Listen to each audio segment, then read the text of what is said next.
बोलो सदगुरु महाराज की जय, रामदेव जी महाराज की जय, आज के आनंद की जय, कलाद्रम महाराज की जय। આજનો પવિત્ર પાવન પ્રસંગ ઓગણજ ગામ આજે અમારા ભક્તરાજ મહેશ ગુજરાતની અંદર એમનું નામ ગાજી રહ્યું છે એવા મહેશ યોગીરાજ આજ એમના પિતાશ્રી નિર્વાણ તિથિ નિમિત્તે આજ ભજન સત્સંગ રાખ્યો, ધન્યવાદ કહેવાય। શરૂઆતથી જ આજે બધું ટ્યાબા સુધી પીડ્યું છે, નેચર રીતે ટ્યાબો હતા ટ્યાબા સુધી પીડ્યું છે એવો સત્સંગને આજ આનંદ આવ્યો છે। ધન્યવાદ। કરોડો રૂપિયા જેના માત પિતાના કરોડો રૂપિયા હોય છે પણ માતા પિતાનો વૃદ્ધાશ્રમ મેળ્યા આવે છે પણ આવું ભજન કરતા નહીં, વૃદ્ધાશ્રમમાં મરી જાય છે। કરોડોપતિનો મા બાપ વૃદ્ધાશ્રમમાં મરી જાય છે અને આ ધન્યવાદ કહેવાય। કોટે કોટે એમને હું વંદન કરું છું બાપ, કારણ કે એમને આ ભજનનો યોગ રાખી ગામના સંતો, ગામના પહેલાદરામ મહારાજ, અમારા ગોવિંદરામ મહારાજ, અમૃતરામ મહારાજ, પિંડારા નિવાસી અમારા મગનરામ મહારાજ તથા સગા સંબંધી તેડાઈ રાજ ભજન સરસ ચાલાઈ ગયો। કારણ કે છે મનુષ્ય મળવો દુર્લભ છે, મનુષ્ય મળવો દુર્લભ છે। બીજા નંબરમાં સંતનો સંગ મળવો દુર્લભ છે, સંતનો સંગ મળવો દુર્લભ છે। ત્રીજા નંબરમાં ગુરુનું શરણું મળવું દુર્લભ છે। જ્યારે ગુરુનું શરણું મળી જાય એનો બેડો પાર થઈ જાય। કારણ કે એક શેઠ હતા અને શેઠ હતા તે કરોડપતિ અબજોપતિ અને એમનો એકનો એક દીકરો।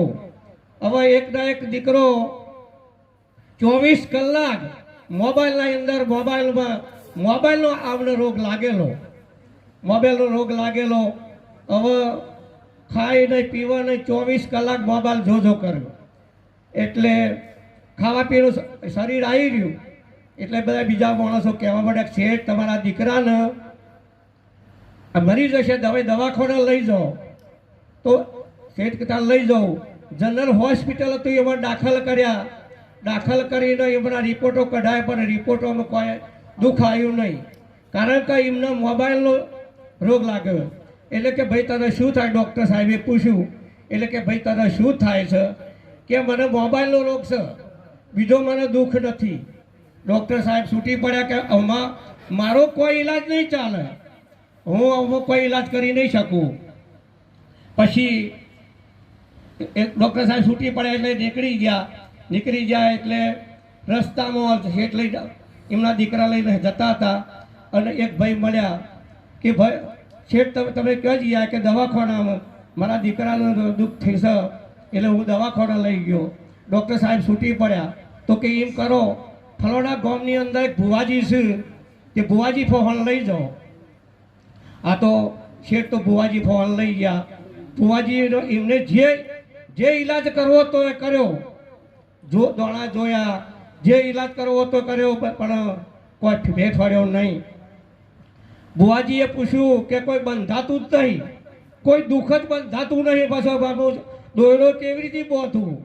એટલે એ છૂટી પડ્યા। હવે કે કરવું શું એમ કરતા કરતા નીકળી ગયા। રસ્તામાં એક ભગત મળ્યા। ભગતે કીધું કે કડારુડા જેવું ગામ છે અને તો બચુરામ મહારાજ નિરોતા ભોગીરામ આશ્રમ છે, આશ્રમની અંદર બચુરામ મહારાજ છે, ત્યાં તમે લઈ જાઓ તો તમને એમ કે આ રોગ મટાડશે। આ તો શેઠ તો લઈને ગયા, તો જ્યાં એટલે એ વડે તો છોકરો જઈને જ બોલ્યો કે બાપુ મોબાઈલ સિવાય તમે મને બીજું જે કહેશો હું કરવા તૈયાર છું, પણ મોબાઈલ મારાથી આ મોબાઈલ છૂટે એવો નથી। એટલે એમ કહીને આ તો કશો સંત યુક્તિવાળા હોય, સંતના ફોન યુક્તિ હોય એટલે સંતે વિચાર કર્યો કે તમે તાર 24 કલાક મોબાઈલ જોવાનો, તમને છૂટ એમ કહી અને રજા આપી। પણ કે હું કહું તું કરે ખરો ભાઈ? તો છોકરો કે હા. મારા વચનનું પાલન કરે કે વચનનું પાલન કરે? તો કે એમ કરવાનું. તારે મોબાઈલમાં ખરાબ જોવાનું નહીં, ખરાબ બોલવાનું નહીં અને ખરાબ સાંભળવાનું નહીં, સાચું બોલવાનું. કે આ બાપુ વચનનું પાલન કરે એમ કહી અને આ તો થોડી વાર થયેલી જેને ટેવ પડીએ જાય નહીં, મોબાઈલનું લોક ખોલી અને જોવા મળ્યો એટલે ખરાબ આવ્યું કે હો મારા ગુરુ મહારાજે મેં વચન આપ્યું છે કે ખરાબ જોવાનું નહીં. જો ખરાબ જોઈએ તો ખરાબ સાંભળવું પડશે અને ખરાબ સાંભળે તો ખરાબ બોલવું પડશે. એટલે સત્ય બોલવાનું કીધું છે. એટલે મોબાઈલ 10 મોબાઈલ મૂકાઈ ગયો, મૂકી દીધો. મૂકી દઈ અને ચરણોમાં નમી પડ્યો કે બાપુ આજથી મોબાઈલ જોવાનું બંધ, આજથી કે હું મોબાઈલ જોઈએ નહીં. એટલે આર્યો આપણો મોબાઈલ છે. આ મોબાઈલની અંદર જેને દારૂનો રોગ લાગુ પડ્યો છે, કોઈને માંસનો રોગ લાગુ પડ્યો છે, કોઈને ચોરીનો રોગ લાગુ પડ્યો છે, કોઈને ધારીનો રોગ લાગુ પડ્યો છે. આ રોગ મટાડવા માટે જો સદગુરુના સાનિધ્યમાં જાય એટલે આ તો સુધી રોગ મટાય એવો નથી. 70 આ મોબાઈલને 70-80 પોકવા આવ્યો પણ આ રસ્તો કોઈ જવા માગતું નથી. જો ના જાય તો જન્મ મરણનો રોગ મટાય એવો નથી.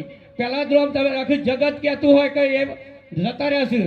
દાખલા તરીકે હાફ હોય અને હાફ કોસરી ઉતારી નાખે પણ હાફને કોઈ અસર થતી નથી.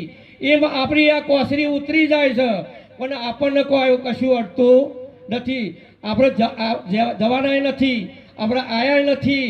જેમ સીઆઈમાં યુગથી આપણે સીઆઈમાં છીએ પણ જો સુધી સદગુરુ ના મળે, સદગુરુના સાનિધ્યમાં ના જઈએ તો ઊંધી જન્મ મરણ દેખાય ન દેખાય. ફલાણો ભાઈ મરી ગયા નહીં, એ મળી ગયા. મરી ગયા નથી પણ એ મળી ગયા. 5 તત્વનું શરીર આપણું, 5 તત્વના 3 ગુણ.